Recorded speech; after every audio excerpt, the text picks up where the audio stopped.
Assalamualaikum warahmatullahi wabarakatuh. Perkenalkan, nama saya Hermawan dengan NIM 123100035 dan di sebelah saya. Perkenalkan, nama saya Sabrina Nurul Aisyah dengan NIM 123100039. Kami dari kelas 3B PGMI yang akan menjelaskan tentang pemaksimalan pengalaman belajar siswa SD dan MI, SD ataupun MI, dan beserta teori-teorinya. Nah, sebelum kita masuk ke dalam teori-teori yang lebih dalam, dari Hermawan sendiri udah tahu belum nih pengalaman belajar tuh kayak gimana? Pengalaman belajar adalah proses aktif yang melibatkan siswa dalam berbagai aktivitas dan peristiwa yang membantu mereka memperoleh pengetahuan, keterampilan, dan nilai baru. Pengalaman belajar yang efektif melibatkan berbagai dimensi. Kalau menurut Hermawan, pengalaman belajar itu kayak gimana? Pengalaman belajar adalah proses aktif yang melibatkan siswa dalam berbagai aktivitas. Aktivitas peristiwa dan membantu mereka memperoleh pengetahuan, keterampilan, dan nilai baru. Pengalaman belajar yang efektif melibatkan berbagai dimensi. Kalau yang dimaksud dengan dimensi itu dimensi yang kayak gimana? Dimensi ini ada 4. Yang pertama, pengalaman langsung. Yang kedua, pengalaman melalui bahasa. Yang ketiga, pengalaman aturan dan hukum siswa. Yang keempat, pengalaman bermakna. Pengalaman langsung ialah siswa terlibat langsung dengan objek belajar seperti melakukan percobaan ilmiah atau kunjungan lapangan. Pengalaman melalui bahasa. Pengalaman melalui bahasa ini, siswa belajar melalui penjelasan, diskusi, dan interaksi verbal dengan guru dan teman-teman sekelas. Yang ketiga itu belajar aturan ataupun hukum. Siswa belajar melalui pengalaman, menganalisis dan menemukan prinsip-prinsip atau kaidah dari berbagai gejala. Yang keempat itu pengalaman bermakna. Siswa menghubungkan materi pembelajaran dengan kehidupan nyata dan menemukan makna proporsional dari apa yang mereka pelajari. Itulah yang dimaksud dengan pengalaman belajar. Kan tema kita kan tentang pemaksimalan belajar bagi siswa dengan teori-teori. Dari Mawan, ada nggak nih teori-teori yang Mawan ketahui? Yang saya ketahui ada 2, yaitu teori Pribram. Teori ini yang dikembangkan oleh Karl Pribram dikenal dengan konsep teori otak holografik, di mana otak dianggap bekerja seperti hologram dalam memproses informasi.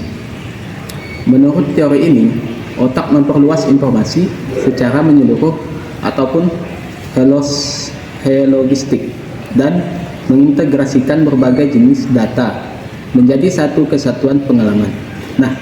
Teori ini dapat diterapkan untuk memaksimalkan pembelajaran siswa dengan cara mengoptimalkan proses informasi. Adapun cara memaksimalkan pengalaman belajar dengan teori ini dengan berkaitan konsep-konsep baru dengan pengalaman atau pengetahuan sebelumnya. Pengetahuan sebelumnya agar siswa dapat memahami secara keseluruhan dan menggunakan media visual seperti gambar, grafik atau video untuk membantu siswa memahami konsep abstrak. Yang kedua yang saya ketahui yaitu teori Guilford. Teori Guilford ini dikembangkan oleh J.P. Guilford, berfokus pada struktur intelektual manusia yang mencakup dimensi-dimensi berpikir kreatif dan berpikir konvergen. Dalam konteks pendidikan, teori ini dapat dimanfaatkan untuk memaksimalkan pengalaman belajar siswa dengan memperhatikan beragam kemampuan intelektual mereka. Teori ini adalah J.P. Guilford adalah seorang tokoh yang berperan terhadap pengembangan teori. Pengembangan teori ini termasuk kreativitas. Menurutnya, ada beberapa faktor yang mempengaruhi pemikiran kreatif, yaitu seperti pengaruh kata, pengaruh ideasi, dan pengaruh ekspresional. Nah, kemudian bagaimana pemaksimalan belajar dari teori ini bisa kita lakukan dengan memberikan siswa berupa tugas. Berupa tugas ini menganalisis kemudian mengajak siswa untuk menilai informasi dengan kritis. Nah, segitu saja yang saya tahu dari teori ini. Oke, nah itu teori-teori disampaikan dari Hermawan tadi. Nah, menurut Sabrina masih banyak teori-teori yang dapat mendukung pemaksimalan pengalaman belajar siswa. Nah, contohnya itu seperti teori Koestler yang dikenal sebagai dissection theory yang menekankan pentingnya proses kreatif dalam pembelajaran. Nah, dalam konteks pendidikan, teori ini dapat dimanfaatkan untuk memaksimalkan pengalaman belajar siswa dengan menciptakan kondisi yang mendukung kreativitas dan keterhubungan antara berbagai konsep. Nah, ada pun cara memaksimalkan pengalaman belajar dari teori ini, yaitu seperti guru dapat memberikan studi kasus atau simulasi atau berupa proyek berbasis masalah seperti problem based learning atau PBL, sehingga siswa merasa terdorong untuk menemukan hubungan baru. Nah, ada dua teori lagi yang bisa saya sampaikan, yang pertama pemaksimalan belajar pada siswa. Ada juga teori taksonomi Bloom yang dapat dilakukan dengan merancang kegiatan pembelajaran yang mencakup semua tingkatan kemampuan kognitif, yaitu kemampuan penalaran dari sederhana hingga ke penalaran yang kompleks. Nah, ada pun cara-cara pemaksimalan belajar dalam teori ini, yaitu yang pertama mengingat, yaitu knowledge, yang dimana gunakan soal pilihan ganda atau kuis sederhana untuk membantu siswa menghafal fakta, istilah, dan konsep dasar. Nah, kemudian nggak cuma mengingat, kemudian ada memahami, yaitu mendorong siswa untuk menjelaskan konsep dengan kata-kata mereka sendiri melalui diskusi atau peta konsep. Kemudian bagaimana siswa itu menerapkan, yaitu dengan memberikan latihan atau proyek yang memungkinkan siswa menggunakan konsep untuk memecahkan masalah nyata. Nggak sampai menerapkan, ada juga menganalisis, yaitu mengajak melatih siswa untuk membedah informasi seperti membandingkan data atau mengidentifikasi hubungan sebab akibat. Kemudian ada mengevaluasi atau evaluation, yaitu di mana guru meminta siswa untuk mengevaluasi argumen atau solusi, misalnya melalui debat atau penilaian kritis. Kemudian setelah evaluasi nggak sampai di situ, ada lagi menciptakan, yaitu di mana yaitu tentang guru dapat menantang siswa untuk menghasilkan karya atau solusi baru seperti membuat model, menulis esai kreatif, atau menciptakan produk inovatif. Nah, dengan menerapkan aktivitas yang melibatkan berbagai tingkatan taksonomi ini, siswa akan mendapatkan pengalaman belajar yang menyeluruh dan bermakna.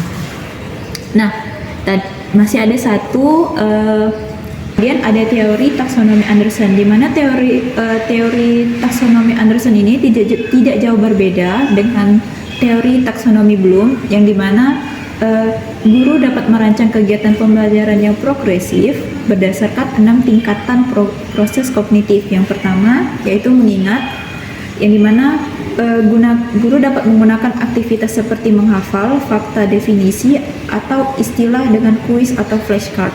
Yang kemudian yang kedua, dengan cara memahami, kita bisa minta siswa menjelaskan konsep dengan kata-kata mereka sendiri melalui diskusi atau membuat diagram sederhana. Kemudian yang ketiga yaitu menerapkan, dengan cara memberikan tugas praktis yang memungkinkan siswa menggunakan konsep dalam situasi nyata seperti studi kasus atau eksperimen. Kemudian yang keempat menganalisis, dengan memberikan tantangan kepada siswa untuk membandingkan, mengidentifikasi pola atau memecah informasi menjadi bagian-bagian yang lebih kecil. Kemudian yang kelima mengevaluasi atau evaluating, yaitu mendorong siswa untuk memberikan penilaian kritis terhadap ide atau solusi melalui debat atau esai evaluatif. Kemudian yang keenam mencipta. Kita sebagai guru dapat melibatkan siswa dalam proyek kreatif seperti merancang produk, menyusun strategi baru, atau menghasilkan ide inovatif. Nah, dengan kita menerapkan kegiatan ini, siswa tidak hanya memahami materi, tetapi juga mampu berpikir kritis dan kreatif, yang esensial dalam pembelajaran modern. Dari teori yang Sabrina sampaikan, bagaimana implikasi dalam pembelajaran? Nah, dari teori yang saya sampaikan tadi, implikasi dalam pembelajarannya itu, guru dapat merancang pembelajaran yang menantang siswa pada berbagai tingkat kognitif. Kemudian guru juga dapat menilai kemampuan siswa pada berbagai tingkat kognitif dengan menggunakan berbagai metode penilaian yang sesuai. Nah, kemudian guru juga dapat membantu siswa untuk mengembangkan kemampuan berpikir tingkat tinggi melalui berbagai strategi pembelajaran yang melibatkan analisis, sintesis, dan evaluasi. Kemudian dari teori-teori yang tadi Mawar sampaikan, ada dua teori tadi, teori Guilford sama teori Pribram, masih ada yang masih menjadi pertanyaan untuk Sabrina. Nah, untuk teori Guilford dan teori Pribram tadi, gimana implikasi dalam pembelajarannya? Nah, implikasi dalam pelajaran dari teori Pribram yaitu ada 3. Yang pertama, guru dapat merancang pembelajaran yang melibatkan berbagai sistem. Nah, berbagai sistem saraf untuk meningkatkan efektivitas dalam pembelajaran.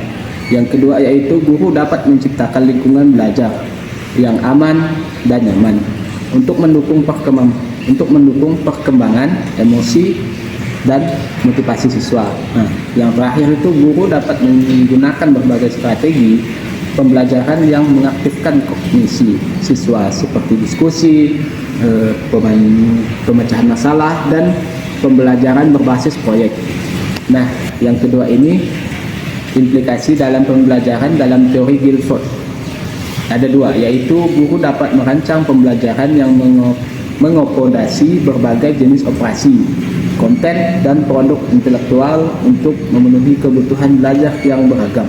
Nah, yang kedua itu guru dapat menilai kemampuan siswa secara komprehensif dengan menggunakan berbagai metode. Nah, metode ini berupa penilaian yang mengukur berbagai aspek intelektual. Nah, kesimpulan yang dapat kita ambil dari podcast kita hari ini yaitu pemaksimalan pengalaman belajar siswa di kelas SD ataupun MI merupakan upaya penting untuk meningkatkan kualitas. Nah, kualitas pembelajaran dan membantu siswa mencapai potensi belajar kepada mereka dengan mengacu pada teori-teori belajar yang relevan. Guru dapat merancang pembelajaran yang efektif, menarik, dan bermakna bagi siswa. Nah, strategi-strategi yang dijelaskan di atas dapat membantu guru untuk menciptakan lingkungan belajar yang mendukung perkembangan siswa baik dalam perkembangan kognitif, afektif, psikomotorik siswa. Oke, pentingnya untuk menjaga bahwa setiap siswa memiliki kebutuhan belajar yang berbeda.